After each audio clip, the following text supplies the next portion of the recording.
Welcome back to Game Day Jays. I'm your host, Nick Jambrozik, and welcome back to the channel. I know it's been a few days since we've posted last, but been a tough couple days to try to get some series coverage over the weekend with very late games in San Diego, but we are back for the series against KC. We got 7 out of our next 10 games against these Royals. And I really think that this is a good team to be playing right now because they're no pushover by any means. They're a young team with some good veteran presence. And this is a team where we can work on a lot of stuff that we need to be working on. They got a lot of good arms in the bullpen, and they're pitchers. They're not guys coming out here just throwing like 99 and attacking the zone and just kind of wipe out sliders to finish things off. They're pitchers. They're guys that are throwing, 92, 94, maybe 95. I know we got Marsh coming in today. The guy throws a little bit of heat, but first 2 games we were going up against Singer and Michael Wacha. Sorry, I think it's Michael Wacha, but Wacha. And man, these 2 guys can pitch. I was really impressed with Singer on the first night, and the fact that he's got Sal Perez, just an absolute vet behind the plate. That's something that takes, any pitcher to another level when you're confident in the guy behind the plate, and especially when he's calling a good game. We're struggling still at the plate. Defensively, I still think this team's phenomenal. Our starting pitching is speaking for itself. Like over our last 10 games, we're 5-2 with our starting pitching, 1.45 ERA, 109 WHIP, 9 Ks per 9 innings, and an average of 2.7 walks a game. Like those numbers are just fantastic. And I'm calling it now. You heard it here first. Jose Barrios, Cy Young. I know there's been talk of Kikuchi, which I hope he's in the talks as well. We could have 2 pitchers competing for that trophy this year, but you heard it here first. Barrios, he's my pick this year. Guy's locked in. Cannot wait to see him close out the series on, what day is it? On Thursday night. And man, I think that guy can do it. 4-0 to start, and he's just got to keep building on that momentum. I think that guy's just so fired up from last year, and he's coming out every game saying, I'm him. And you're going to have to go through me to win this game. And I just love that kind of attitude going into it. But let's go back to Singer, because really the only thing that we need to work on is hitting. And the one thing that we're struggling with the most is off-speed pitching. And that's what we're seeing a lot of against KC. He was really nibbling the corners that first game. I don't think I saw that guy throw more than 2 or 3 balls down the middle of the plate. He was nibbling low and away, up and in, low and in, and really just pitching a beautiful game. It was nice because we got to get that pitch count up a little bit, because when you do come out with that strategy as a pitcher, trying to nibble those corners, you're going to get a lot of balls called. And unless you're really dialing it in, which he was, I'll give him credit. He was dialing those pitches in. You're going to get that pitch count up a little bit. But he was protecting against the hitters beautifully. I mean, we did get to him because he did miss a couple pitches, and we put some good swings on balls. But I really got to give him credit for the performance that he had. I think KC's got a really good pitcher on their hands with Singer. And, that's a guy that I really like to be facing right now, because we need to work on hitting those low spinning pitches, just on the corners or out of the zone. That's something that this team needs to improve on 10 times over. But we started off with something that I've been liking to see lately. We've been getting Vladdy and Bo on early in games, and whether it's a walk or a hit, they're starting to get on base more. I will say, though, these guys need to step it up, because what they're doing right now is not enough. They are slowly getting better start after start. But let's just go through some numbers right now, because Bo Bichette, this is a guy that we're talking about potentially leading the league, if not... leading the American League, if not the entire league in average. And he's hitting 241. Turner's really the only guy producing. But when you look at kind of the numbers, they both played the same amount of games. Turner's only got 1 more hit than Bichette, but Bichette's getting a lot more at bats. And that's another thing I want to talk about. The lineup. How do you guys like the lineup right now? Because I think that we've kind of tested out this lineup for long enough, especially at the top of the order. Obviously, bottom of the order is going to be changing throughout the year. But I want to see Vladdy move down in the lineup.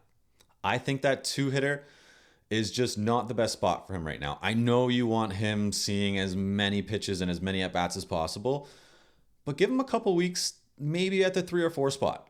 Just move him down a little bit. Maybe move Turner up to the 3 spot, Bo Bichette up to the 2 spot. Just kind of flip things around a little bit. Nothing too crazy, but I think that's what we need to do to help get these guys in a different rhythm, in a different flow. Because this top of the order needs to produce more.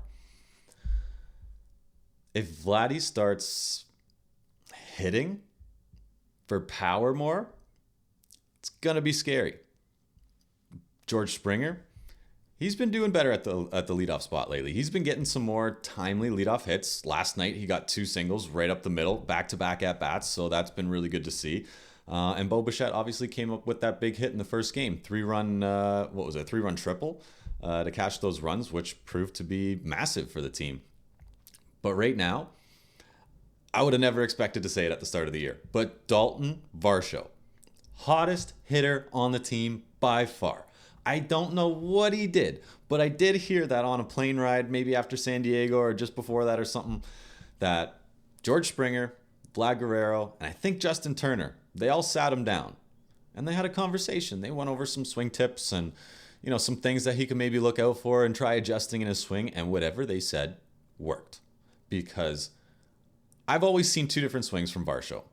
And that second swing where he just, drops that back shoulder and really gets out of position at the plate has started to disappear. He's not taking as many of those cuts and he's really staying back and driving through the ball.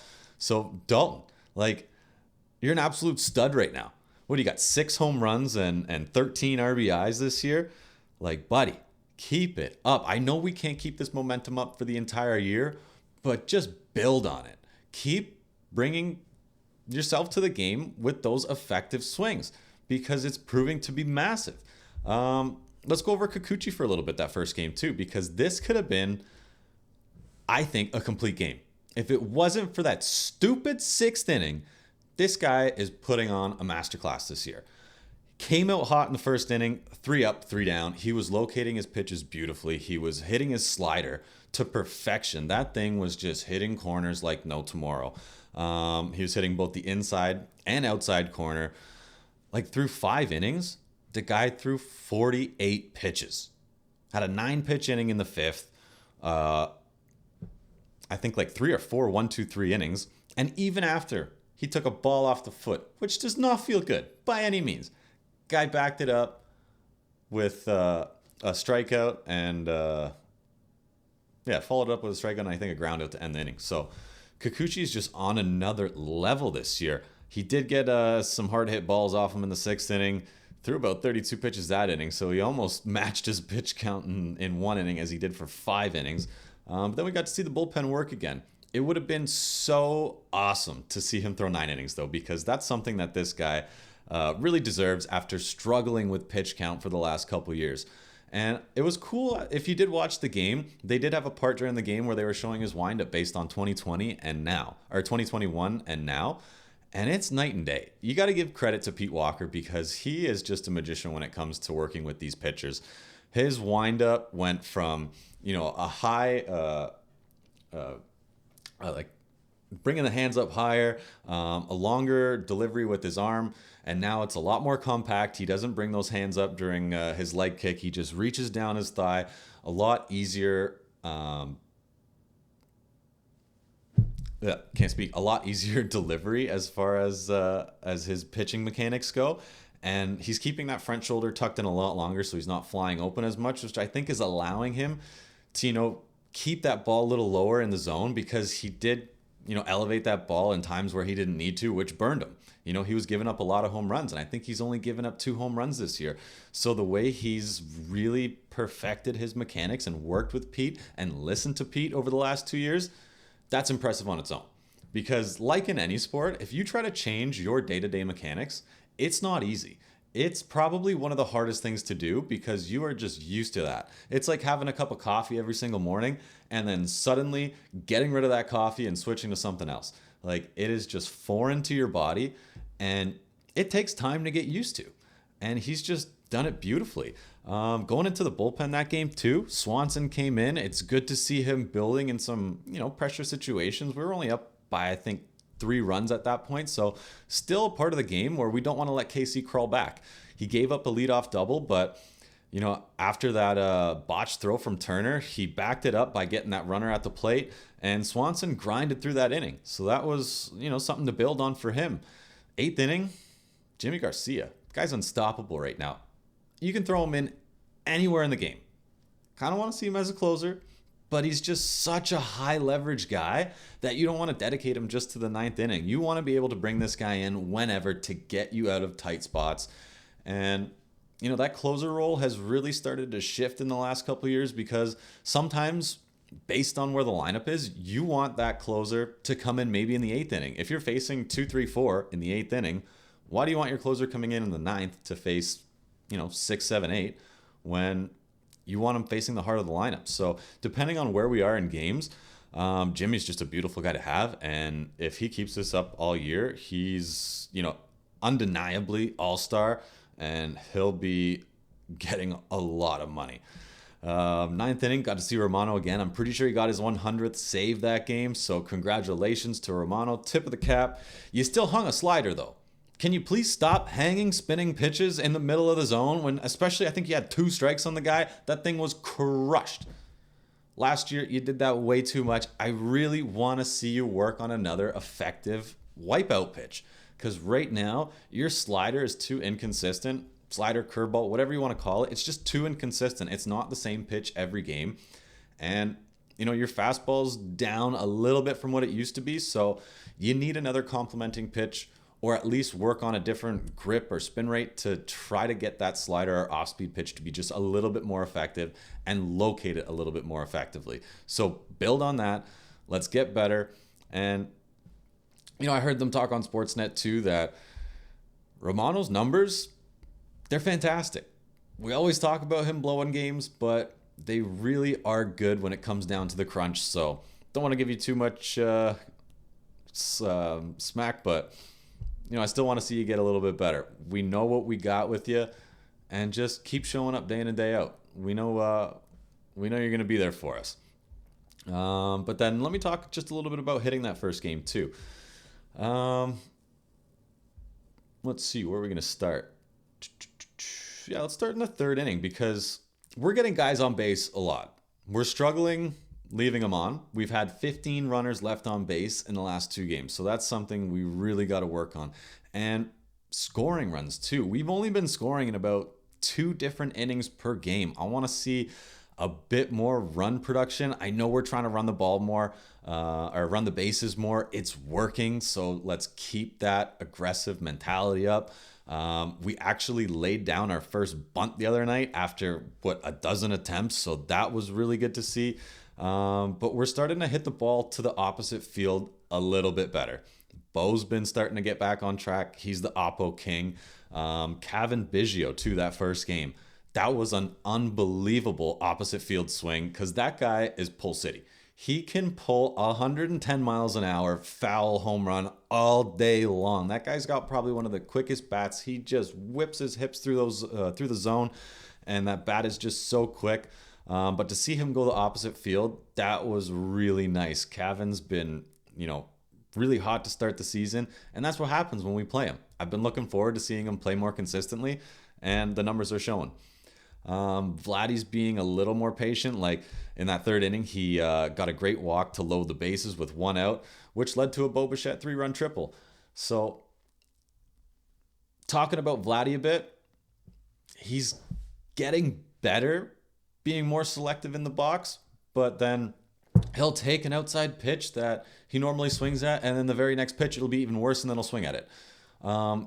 I will mention one other thing too, because he gets burned a lot by, first pitch or first strike calls that are not strikes. He could be, 1-0, 2-0 in the count, and then there's, a breaking pitch low on the outside that's not a strike, and it burns him. So then it just seems like it flusters him inside, and then he takes another swing at a pitch that's even worse, gets him behind in the count.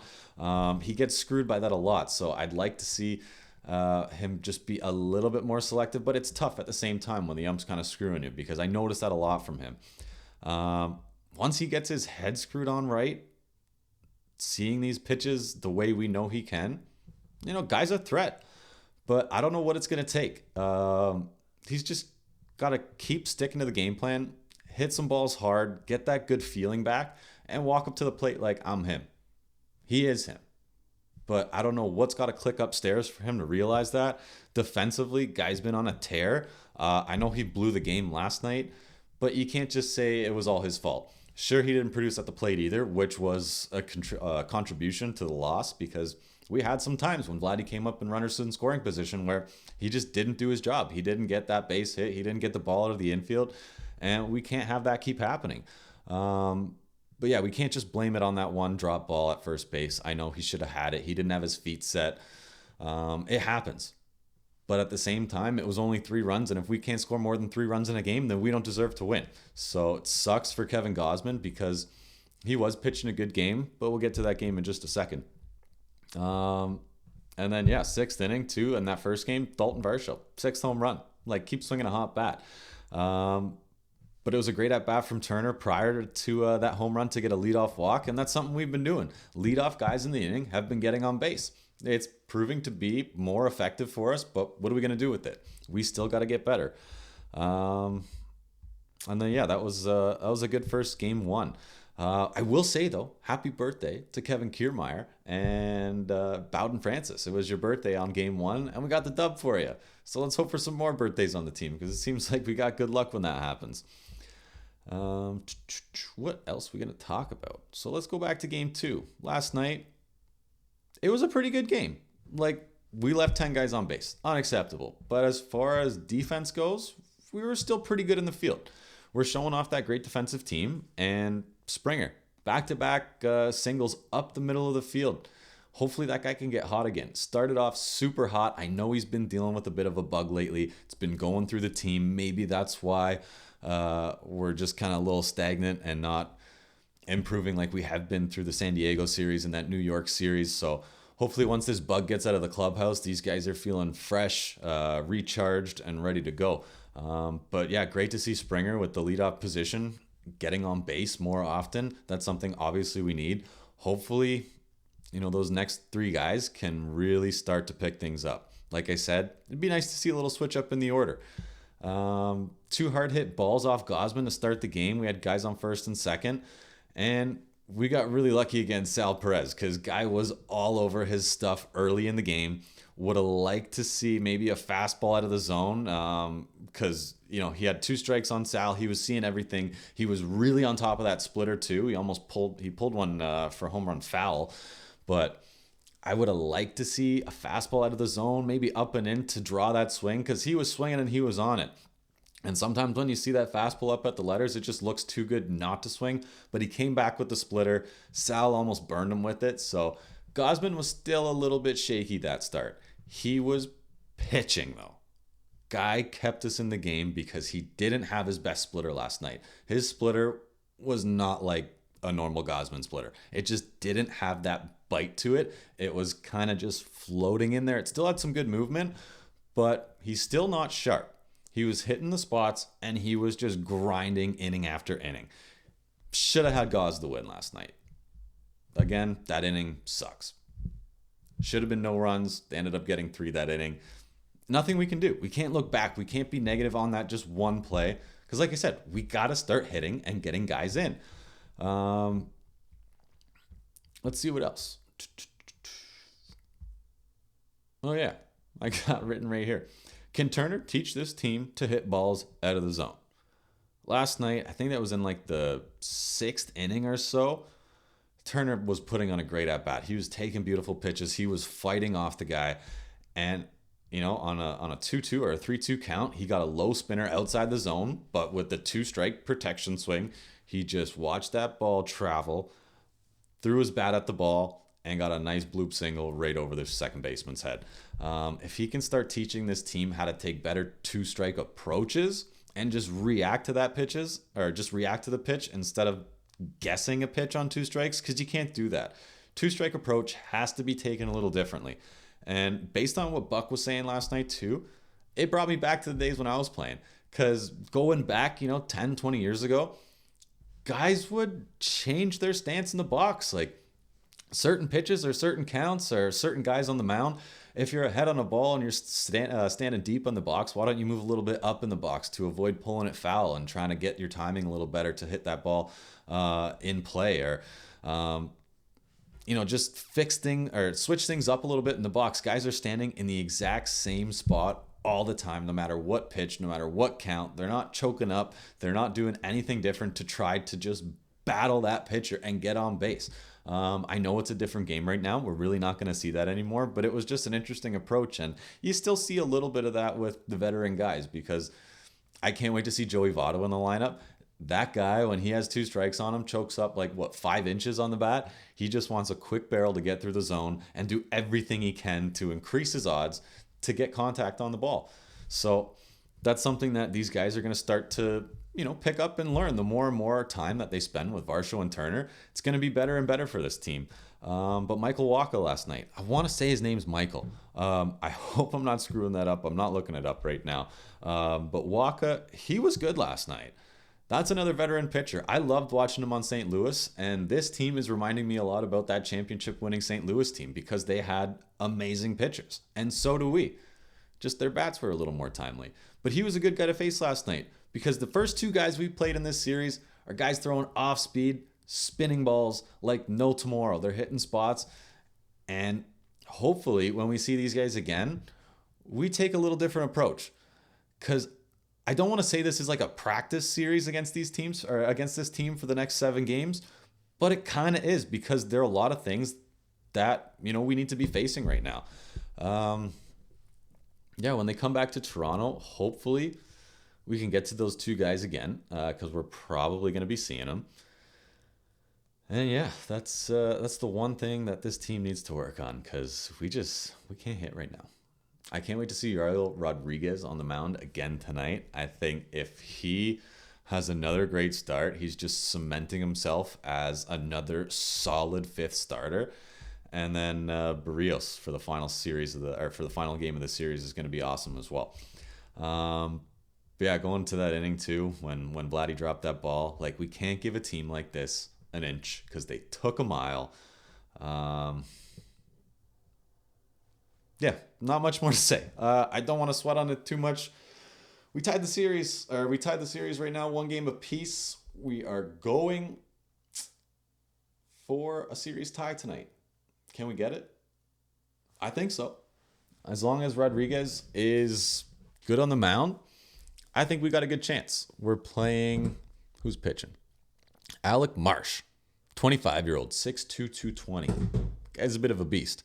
He's got a nasty changeup. It's like a 90-mile-an-hour changeup and a really effective breaking pitch. Let's see better approaches at the plate. Let's try to draw walks. Let's try to get another bunt down. I don't get how guys at a major league level can't bunt a baseball. It's just beyond me. But let's see what we can do. Let's try to hit more balls the opposite way. Let's see what Vladdy can do. We need a multi-hit game from Bo. It seems like we haven't seen that as consistent as we'd like to. So hopefully these guys can come back strong tonight. It's whatever. Last night, it's a long season, but if we can keep winning series, 4-game series, I'm fine with a tie. But it'd be nice to win this series against Kansas. I want to see at least 7 games. I want to see at least 5 wins out of the 7 games we play these guys. I think that's extremely doable. If not, 4 wins at a minimum. But then let me just talk a bit about the bullpen too, because we got to see Nate Pearson again. He was good last night. I think he's really shown a lot of character development this year, because he just looks like he wants to be there. He looks like he is ready to listen and ready to keep improving day in and day out. Getting a lot better locating that fastball and that off-speed pitch. I mean, he's still leaving some in the middle and getting hit hard at some time, but he's been doing a good job. Tim Meza, another guy that's been improving a lot more. They talked about raising his arm slot to get a bit more downward movement on that 2-seam. So it was a lot more effective pitch last night. And I think he had like a 1-2-3 innings. So Tim, keep improving on that.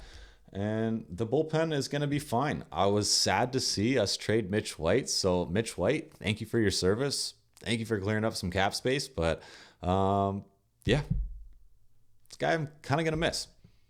He was a great long reliever. But that's baseball. So long to him. I think we just called up Addison Barger today too. So that's going to be cool to see what he has to bring to the team. Hopefully it puts some pressure on these guys. Like, hey, we got a rook on the bench. Another new guy. We got a lot of utility guys. Who wants to play? Who is going to fight for their position? And by fighting for your position, that means production at the plate. See what these guys got. Can't complain about having a young guy push these other guys to bring the best out of them. So game 3 in Kansas tonight. I think another 7:40 start.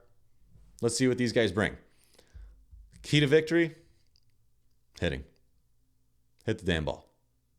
Yariel is going to be solid again. I think Chad Green's on the IL right now as well, but the bullpen's looking good. Our pitching is going to keep us in this ball game. We got to keep attacking, keep aggressive on the base path, and do whatever we can to get on base. Start learning how to hit these goddamn off-speed pitches, because do we got to like fly in some guy from the Dominican with just a nasty changeup and pay him like $100,000 for the day just to throw changeups all day? Like, here's 350 changeups in a row. Hit them. They got to get better. Got to get better. Game 3 tonight, 7:40. We'll be on after the game talking about everything Jays. Hopefully, we can at least tie the series tonight for the 4 games. Thank you again for watching. Know this kind of episode's been all over the place. Getting back into things, getting that baseball brain back. And go Jays, go. We'll see you guys again later tonight. Thank you again, and have a good day.